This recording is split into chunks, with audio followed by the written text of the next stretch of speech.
छत्रपति शाहूजी महाराज का जन्म एक राजघराने में हुआ था, लेकिन उनका मन हमेशा आम लोगों के दुख से जुड़ा रहा। उस समय समाज जाति, ऊंच नीच और भेदभाव में जकड़ा हुआ था।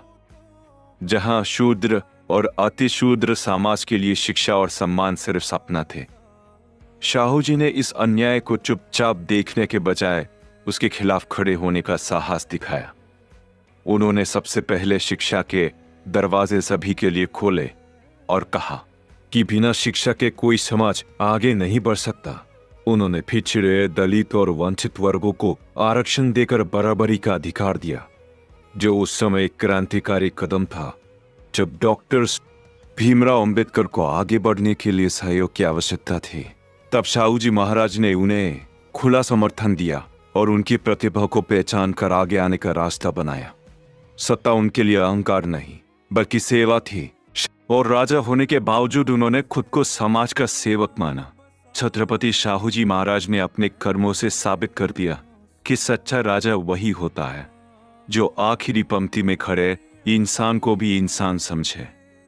इसीलिए आज उनका नाम सामाजिक न्याय, समता और क्रांति के इतिहास में स्वर्ण अक्षरों में लिखा गया है। छत्रपति शाहूजी महाराज का जन्म एक राजघराने में हुआ था, लेकिन उनका मन हमेशा आम लोगों के दुख से जुड़ा रहा।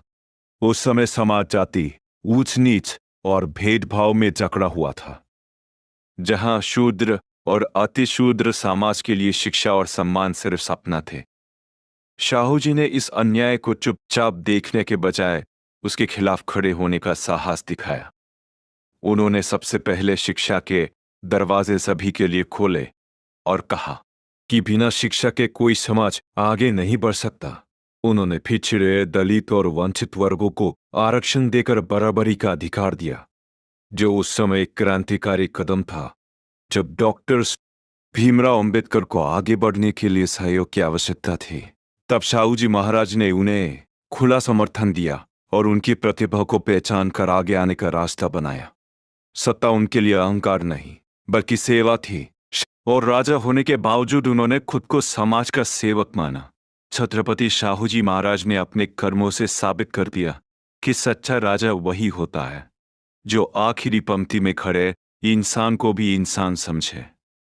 इसीलिए आज उनका नाम सामाजिक न्याय, समता और क्रांति के इतिहास में स्वर्ण अक्षरों में लिखा गया है।